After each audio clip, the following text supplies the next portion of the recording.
Thank you for tuning in, Voice of Reason Boston on WEZE 590. This morning we have Nancy Kelly, Manisha Bahat from Greater Boston Legal Services, and we also have Louise Beach. She is a disability domestic violence advocate from Phoenix House.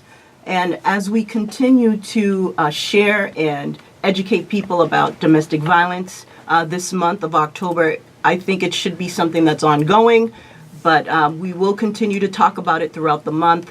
We will talk to them individually to learn and educate ourselves about the resources that they provide and the services that they do in the community of Boston. Also, the lines will be open up. We will be able to take some calls, and the phone number is 617-328-7514. Again, it is 617-328-7514. And good morning, Nancy. Good morning, Manisha. Good morning. And good morning, Louise. Thank you all for coming in this morning to just share your experiences, share your background, and resources that you provide to the community of Boston, and how it's important for people to get grab of these resources, because they are here to help people in the community to move forward with their life in a way that can help them long before anything that they're doing in the community. We can start off with Nancy and Manisha. Good morning. Good morning. If you can pull up into the mic so our listeners can hear you. If you can tell me what your background is, how you started off in the Greater Legal Boston Services, so that people can get an understanding what you're all about. Sure. Do you want to go? Okay, sure. Well, it's okay. It's a relaxed atmosphere. We have some good people here listening in, so just relax. We're here to just listen and educate us as much as you can. Okay. I have been, I'm an immigration attorney. I have been practicing for now, scarily, over 30 years, okay, when I think about it. I actually started doing immigration shortly after I got out of law school, when immigration began a policy of detaining asylum seekers. And at that point, I actually I went to Louisiana and worked in a detention facility there, which was the first big detention facility that they had opened.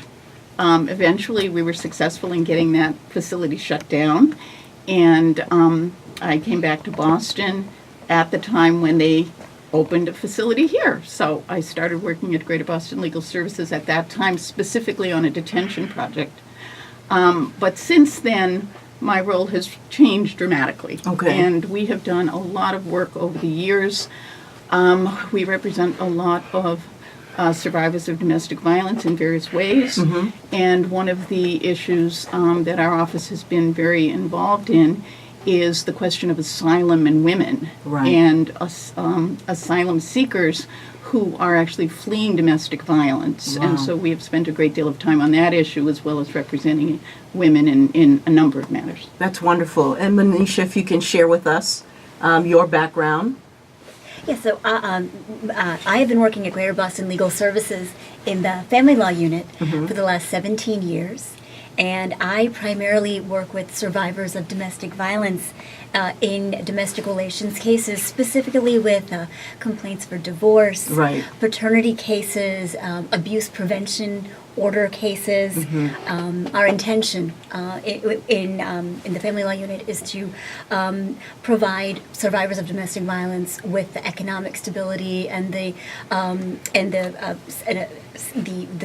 safety that they need in order to transition from an abusive relationship, right, in order to lead a life of peace and safety and economic stability for themselves and their children. And their children, because it's very important. Whatever a child sees at home, they manifest that in school, whether it's in behavior, whether it's any type of way of seeking attention, you'll see it sometimes manifest into a child's behavior.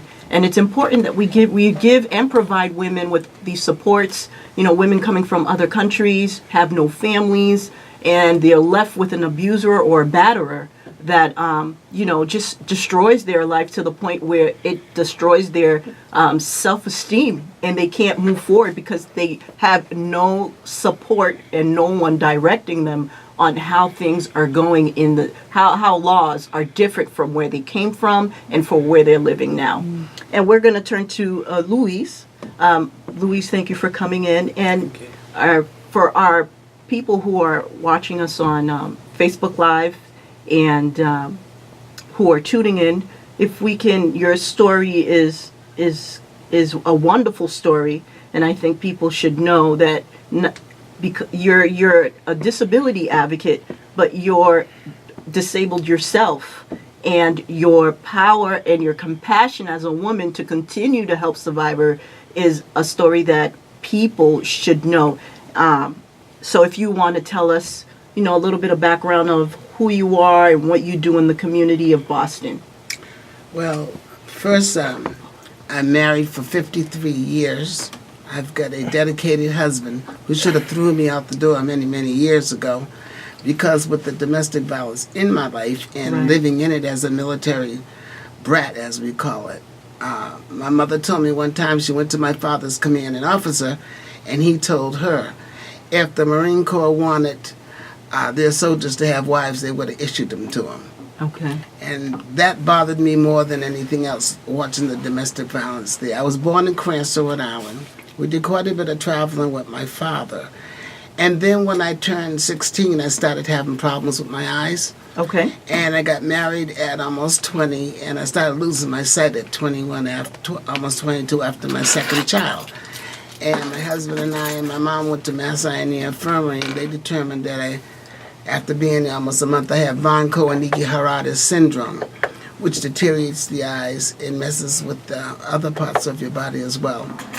And then I started getting really frustrated with my children, because I had one child that was born with spinal meningitis and whooping cough and septicemia. The second one, I had the Hong Kong flu. She came here with double pneumonia in her lungs.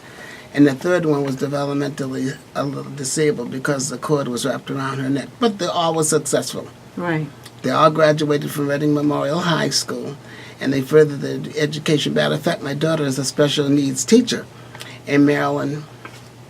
And my son, I buried him about 6 months ago. He died of congestive heart failure. Sorry for your loss. And I've got 3 granddaughters that I'm raising. And my youngest daughter is a preschool teacher.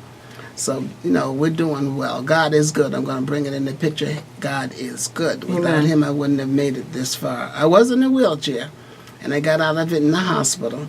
I was in the house for almost a year.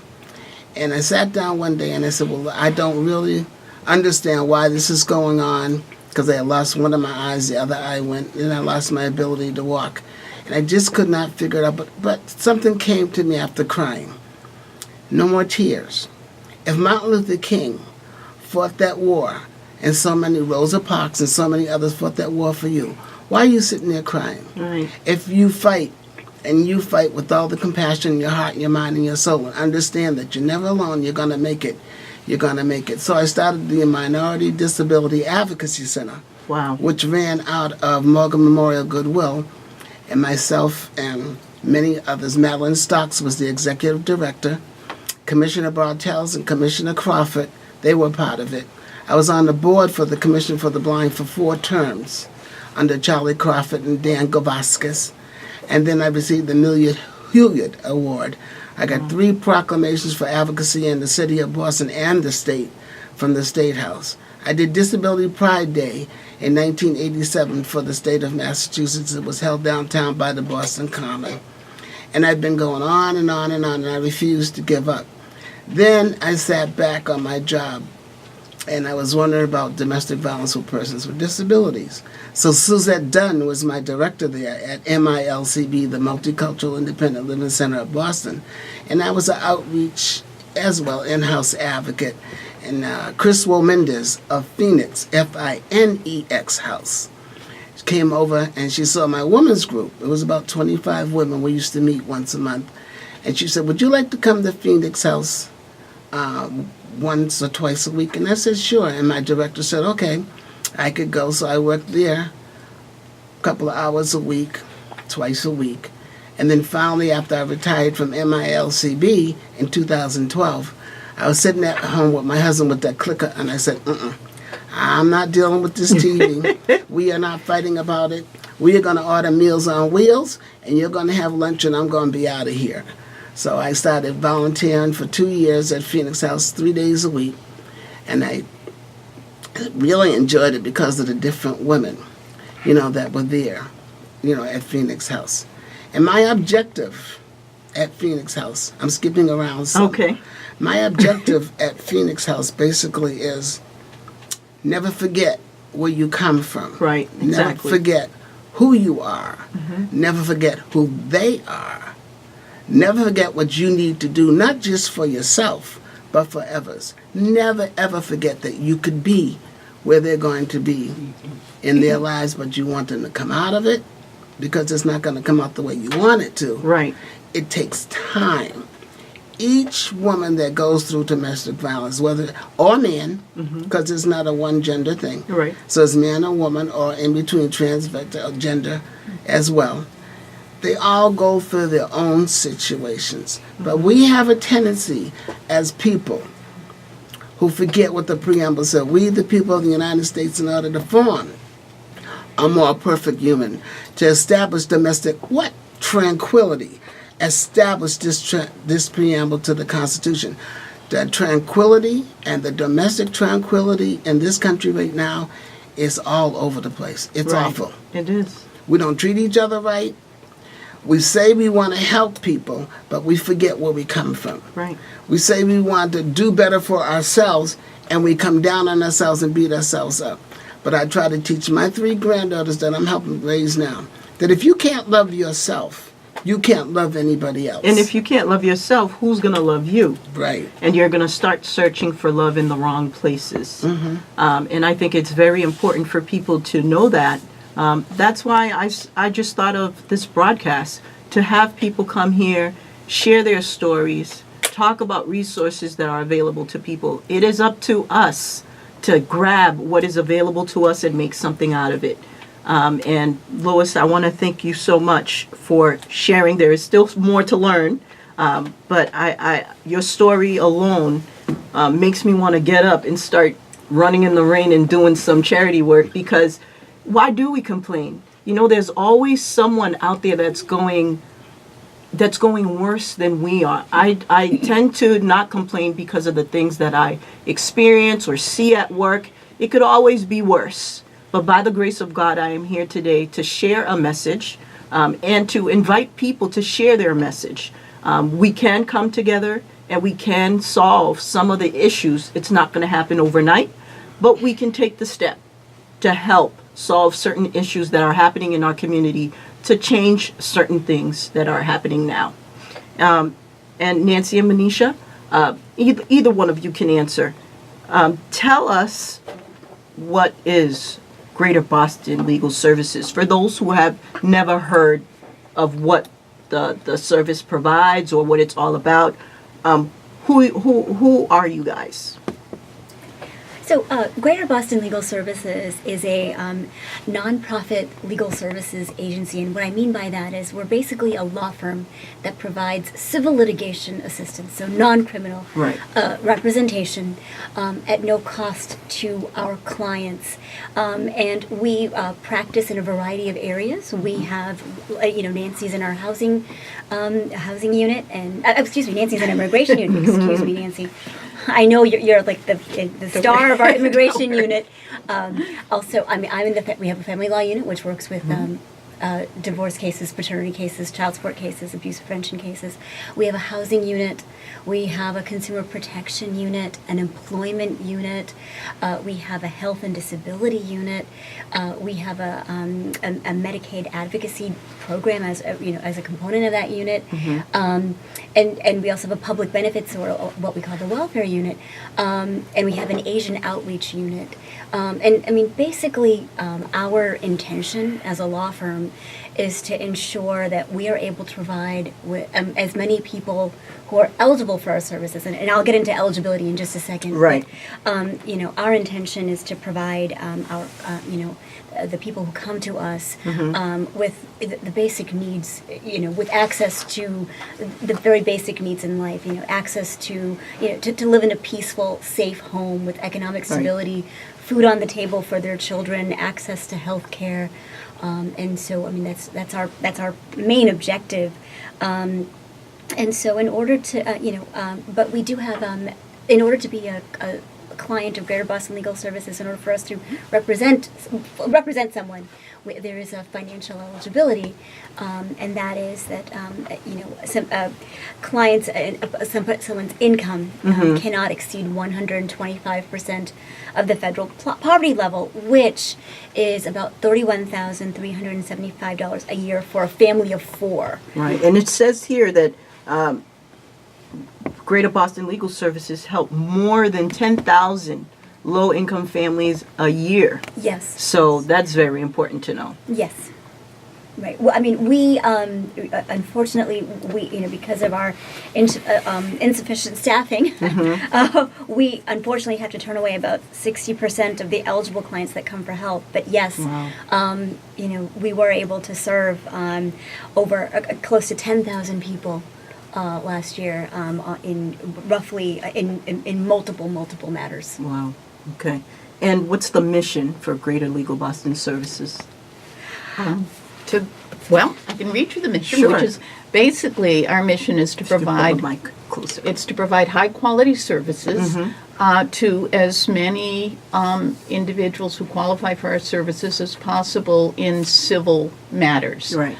And as Manisha said, the goal is to be able to provide people with the basic necessities of life, to be able to put food on the table, have a roof over your head, be free from fear of removal by immigration, and to live in a safe environment, a safe and secure environment.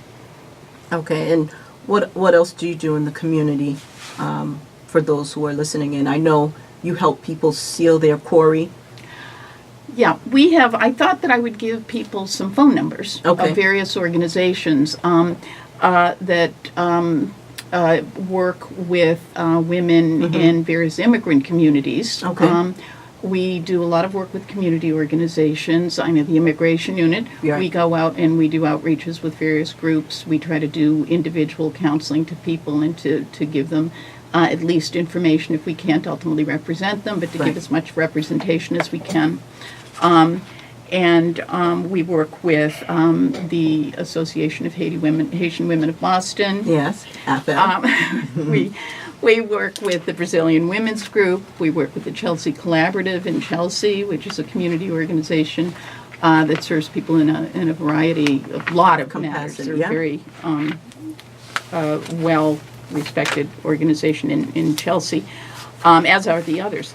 The Quarry unit does work with people to help seal their criminal records, and they do outreaches, and they're going to be doing one on Monday. Okay. And it is going to be at the Roxbury Community College. It's going to be from 4:30 to 7:30, and there will be people available there to give information on sealing records, to help people access their quarries, so that they can see what's there, Right. so that they can take whatever steps they can. And the goal of that is obviously to try to put people in a better position to be able to access employment, housing, Right. and what they need to really get on their feet and move forward with their lives. Okay. That's wonderful to know, and we'll definitely share that again on my Facebook to let people know that these services are out there for them to use if they want to change, their lives and how things are going.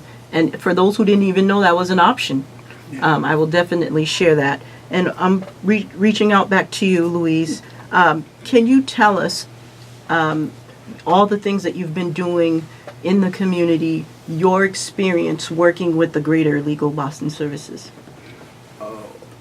Let me see. I worked with Greater Boston Legal Services for about 20 years off and on when we were at Morgan Memorial Goodwill, the Minority Disability Advocacy Center. And then we went to the Vivian S. Thompson Independent Living Center. And then ABCD, we were working with ABCD. That was umbrella. And we worked with you. We worked mostly with housing and some disability issues. But I had a young lady that I was working with. Her name was Nadine Allen. And she was having immigration issues.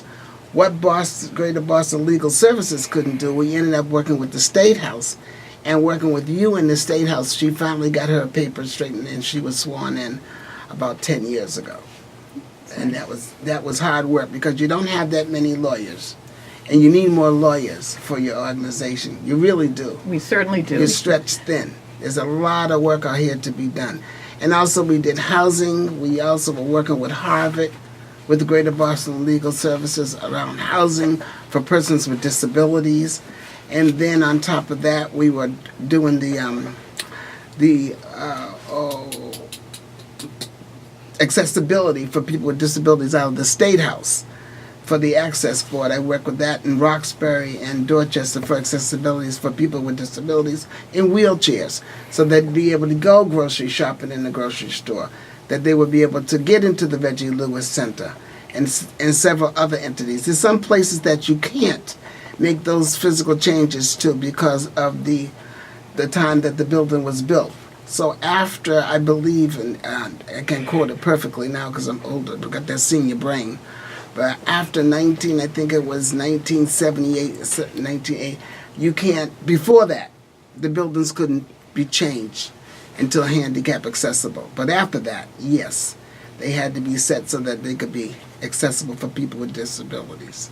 And can you tell us a little bit about your experience growing up in a military household? Well,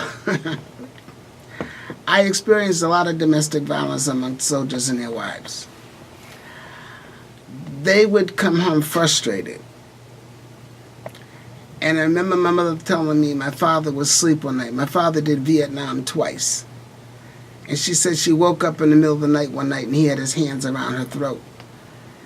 And she was afraid to sleep in bed with him because he would have these nightmares. Other military wives were going through being battered and whatnot, and I swore that would never, ever happen to me when I was younger. And as I grew older, it seemed as though it was meant for me to be where I am now. We traveled across the United States, and you call Route 66 in a 1954 Chevy station wagon from here to California. But while we were traveling, we came across, the KKK and all that was out there, and we were so frightened and scared. But one incident, these tractor trailers, they call them the big guys, the 16-wheelers, put my father in between when we were going through Illinois, put him in between them in his car and pulled us along the highway. And I kept on saying, Daddy, why is the wheels off the ground? And my father said, they're protecting us because we're going through KKK territory in Illinois. And then when they stopped, I felt the car wheels hit the ground, boom, boom, boom. And they tooted their horns, and another tractor trailer came for the one on the right side until they got us to a designated place where we would be safe as a military family. And to live like that in the 50s, the violence and whatnot. And then you go on a military base and you're seeing violence amongst servicemen who are protecting each other, but not protecting their wives. Mm-hmm. I guess God had a plan for me because I never knew I was going to work with domestic violence. Right. I never thought it. Not at all. And it was hard to deal with. And I told my husband that if he thought for 1 minute that I was going to be his wife and he was going to beat me up and do horrible things to me, then let the door hit him where the good Lord split him. Because you're out of here. I'm not putting up with it. But when I lost my sight and I lost my ability to walk with my 3 kids, couldn't ask for a better husband. That's good. Couldn't ask for a better husband. And throughout your experiences and helping people, what makes you passionate about disability causes and to help promote and aware people in the community that the fight is not over, even though you could be disabled or you could be, suffering from domestic violence, what encouragement do you use to help people to move on? Because your life alone is an encouragement for people to move on, and your testimony. I tell women all the time, and I say this to my daughters. I've got 3 daughters, and I've got 9 granddaughters. And I say to them all the time, there is no reason why you can't succeed in this world if you don't try. You can have pain, you can have sorrow, you can go through all sorts of situations. But if you don't try, at least try to make your world better, you're not going to make it. I went back to college at age 45. I didn't finish my degree because my mother had a massive brain hemorrhage and I had to take care of her. Right. I plan on finishing, but I got a husband, and he's not doing that well right now. But there's doors that are opening all over the place. Yes. I tell the women at Phoenix House all the time, if you don't really think anyone cares about you, if you think Phoenix House should be the Ritz-Carlton or the Sheraton or the Hilton, you're not being realistic. Because you could be under a bridge. You could be laying in an alleyway. You could be sleeping in a car with your kids. You could be not be sleeping in your car with your kids. You could have your kids taken away from you, but you have been given a chance to make your life better. It's not my job to make your life better. I'm to help you. I'm a resource. And if I can do it, you can try to do it. Don't try to walk in my shoes. Nobody can walk in anybody's shoes. Right. You have to It's walk true. in your own shoes. But I have to set an example for you. Yes, I have many disabilities, but practice what I preach. I get tired of people saying something on the one side of their mouths and doing another thing on the other side of their mouths. Be compassionate amongst yourselves. Love each other because you all are in the same spot. Understand. Sit back and say, you know, if I'm going through this, what is she going through or he going through? If that advocate is in that office and she is helping me get through the day, if their face is not straight all the time, what might they be going through? We have to live in this world of advocacy for disabilities. Yes. And you have to try and keep trying. And you know something? The pen is mightier than your mouth. Sit down and write what you think, your thoughts, how you're putting situations together. When you go to bed at night, write your thoughts down on paper. When you wake up in the morning, write your thoughts down on paper. And at the end of the day or the end of the week, come back and sit down and talk with me and express yourself. It's not about me and a job. It's about me as an individual who loves you for you, because I'm supposed to love you for you. I don't want to love you for somebody else. To make sure that when you leave Phoenix House and you go out in that world with a disability or not a disability, domestic violence, of course, because that's what we're about, that you step out with your head up high and you walk proudly and you say, I'm not going to take any more abuse anymore in my life. And when you say it, you mean it. Love your children. Remember that your children don't act the way they act because you set the greatest life for them. There's a reason for it. Say to your children, I've got a better world coming for you than the one we left. And do it. Thank you. That's wonderful. That is a wonderful story to share. That is a wonderful statement to tell people every day that we deal with in Phoenix House that it's not over. No. You can always get up the next day and the day after to try harder and to make a change. And it's possible. And, you know, again, the lines are open. If you have any questions, if you have any suggestions that you would want to say, if you are a survivor and the resources that were available to you or weren't available to you, what changes would you like to see in your community? Again, the lines are open. And the number is 617-328-7514. And going back to Nancy and Manisha, I know you, Nancy, deal with immigration, and you, Manisha, you deal with domestic violence with families. what are the steps when someone comes to you that you look or take? What are the steps for that individual? Do you have a plan set in place? I'm curious, and I'm pretty sure everyone else who's listening in, what are the proper steps that you take to help this individual so that whatever plan that you set comes out successful? One of the first things that we look at when somebody comes to us for help is we need to understand where they are at currently. Are they in a safe location? Are their kids okay? Are they working? Are they not working? We need to get a basic understanding of what their current financial and residential situation looks like. So I'm sure you must know this, Tamisha, but oftentimes when someone is a survivor of violence and they're seeking to bring a case in court, that can be when domestic violence escalates and they can be at a higher risk. So our clients' safety is paramount, and the safety of their children is paramount for us. And so we have to ascertain from the client what their situation is currently, financially and residentially, in order to determine whether or not it's safe for them to go forward and to file a case. Okay. And so once that assessment is made, and assuming that it's going to be safe for the client to proceed forward, then we're able to go through the options with the client about, for example, if it's a divorce case, we have to look into, we get some more information at that point. Are you working? Is the other side working?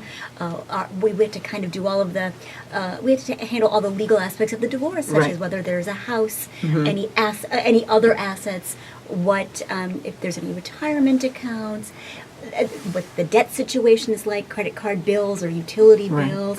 And as we kind of learn a little bit more about, as we go a little bit deeper with the client, then we have to explain, we also learn about what sort of relationship, if there are children in this family, what sort of relationship the children have with each parent, what the caretaking roles are, because that's also important to understand. Very important, yeah. And so from that information, we seek to inform our clients about what the court system is then like, and what the likelihood is of what to expect. Exactly, and we go that way. Right. Sometimes when people go into, when you have a client that's seeking a restraining order or a 209A, oftentimes they think it's a one-time shot. Right. But they don't understand that once you put in that affidavit and it's granted to you for 10 days, you will have to come back within 10 days to face the abuser or the batterer or the perpetrator. And it's very difficult for that person to even move forward because they just don't want to deal with this person. That's correct. That's correct. You do have to come back to court in 10 days in order to explain to a judge in open court about the reasons that you are seeking this restraining order against your abuser, the perpetrator, or you have to explain that. That's true. It can be very intimidating. Yeah. And it's in district courts. There are victim witness advocates who are able, but they're not the lawyer. Right. They're the support system. They're support system, and so they're there to help to stand next to you, but they cannot advocate for you. They cannot advocate. Yep. And you're also able to get a restraining order in the probate and family court. Yes. And in probate and family court, not you don't have the district court system of victim witness advocates. There are in some probate and family courts safe plan advocates, and sometimes we have in other probate and family courts I know Greater Boston Legal Services has an advocate in the Middlesex Probate and Family Court, and we also have an advocate, an attorney in the Suffolk Probate and Family Court as well to assist applicants or litigants with restraining order issues.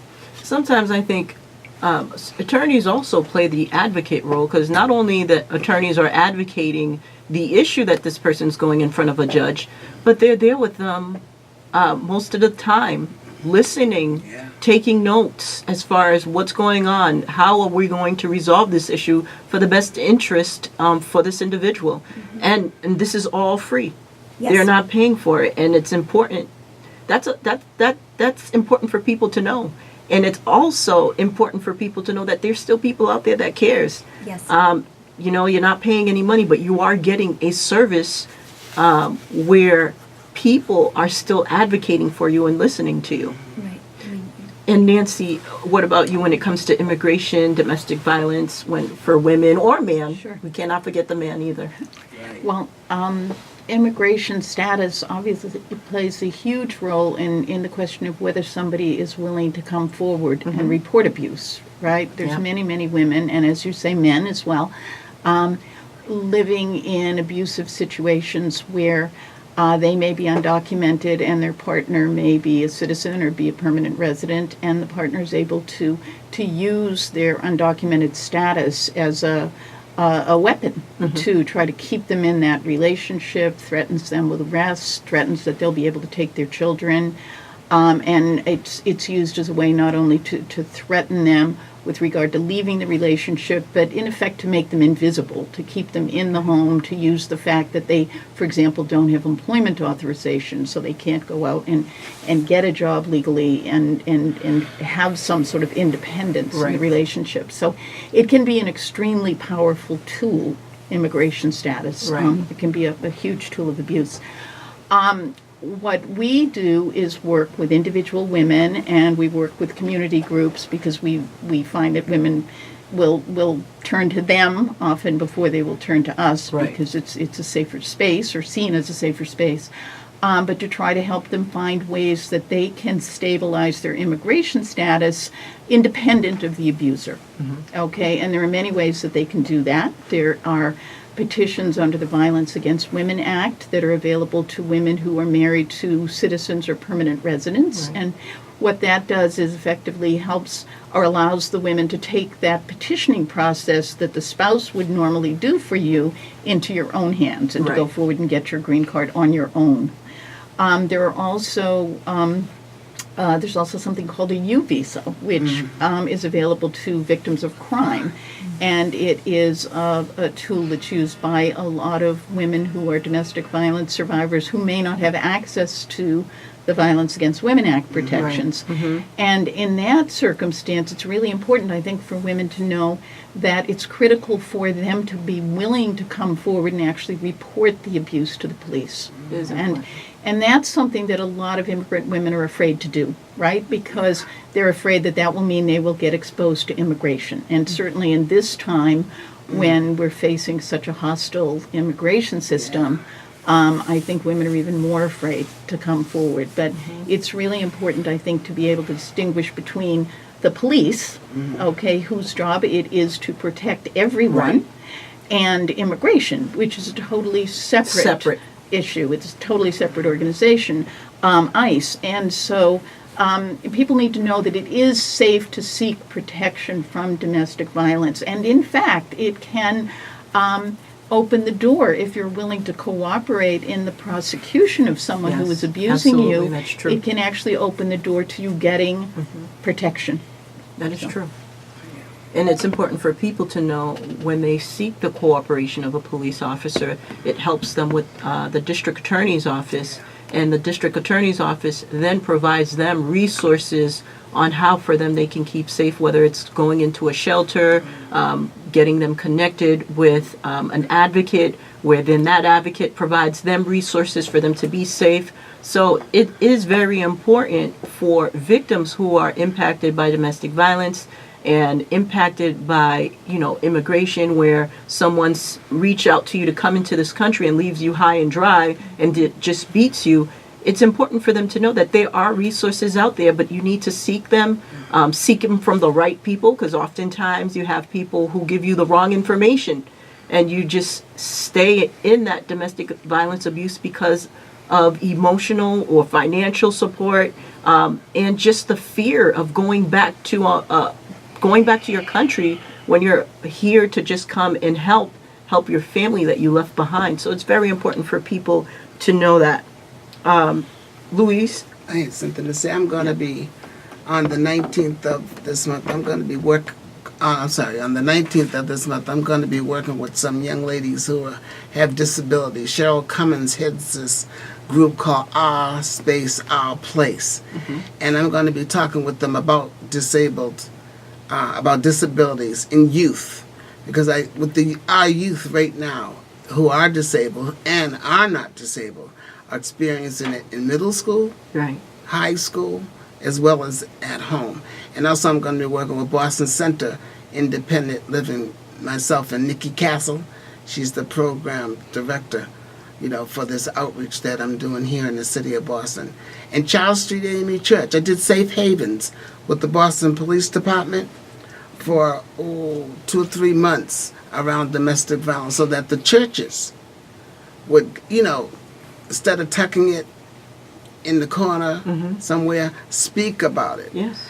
Have those different little things in their bathrooms or whatnot, so that there's contact information for women who are experiencing domestic violence. That is true. The church, I think, needs to educate their congregation more about domestic violence, because domestic violence is silent in church. Yes. Sometimes even if there's a restraining order, what do you tell both parties? You know what I mean? So it's very important for the church to not only educate the congregation biblically, Right. but physically, emotionally, there needs some type of education as far as educating people that being abusive to someone is wrong. And even in the schools. We should be in the school system, speaking at the schools when they have their different programs to these young women and men who are experiencing it. Because we shouldn't have to wait till they become involved with somebody at home and living with them or married for them to have to flee. Right. We should start with them while they're young. Some of them even in elementary school are experiencing it. And also, I think that it's important for us to continue to have these discussions, and it's important for us to engage with the young folks in Boston, because if it doesn't get resolved now, it becomes something greater later, because they start taking their aggression in different forms. It starts from home, then they take it outside, then they start using it towards violence towards each other, and it's a loss of life for no reason. So education is the key as far as educating folks and educating them that there are resources, and it's okay to talk to people. Oftentimes people stay silent, especially domestic violence is silent. It has no color, it has no financial background. Domestic violence does not discriminate. It comes from every single household, whether you know it or not. I believe it starts off mentally, then it starts off financially. Nancy, we know when it comes to immigration, how victims of domestic violence, financial support is the number one thing. We know that, without money, you can't go this way, you can't go that way. I can't take the bus because he won't give me money, so you're stuck in the home, and you're getting abused all types of ways, and it's hard. And it's good to continue to talk the discussion that we're having now, and hopefully it will not be the last. I thank you all for coming in and sharing the information. I know you shared about the quarry, but is there any other upcoming events that Greater Legal Services of Boston is having that we can share with the community? I thought what I would do is give our phone number Absolutely. for intake. You can do intake by telephone from 9 to 12 every morning, and the number is 617-371-1234. As I said before, we do outreach at various community groups. We go to the Chelsea Collaborative every other Wednesday afternoon. Their number is 617-889-6080, and if people, they deal primarily with Central American communities, so if people feel comfortable contacting them, we go there. The Brazilian Women's Group, 617-202-5775, and the Association of Haitian Women of Boston is 617-287-0096. And you You all are on Facebook as well. Yes. We are. And we do you have a website website? that Yes. has quite a bit of If you information can share on it as that well. with us as well. It's gbls.org, Greater Boston Legal Services, so gbls.org. Yes. And Louise, we know Facebook, Phoenix House doesn't have any Facebook page, but they do have a website, Yes. and it's Phoenix House. It's www.phoenixhouse at phoenixhouse.org. At phoenixhouse.org. And I'll also share their information on my Facebook page as well.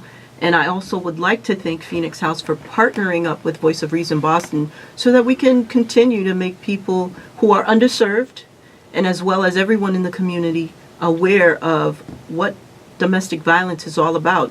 Like I said, it's not only 1 month awareness, it should be every day, because everyone faces some kind of domestic violence, some way, somehow. I say mentally, physically, emotionally, whether you know it or not.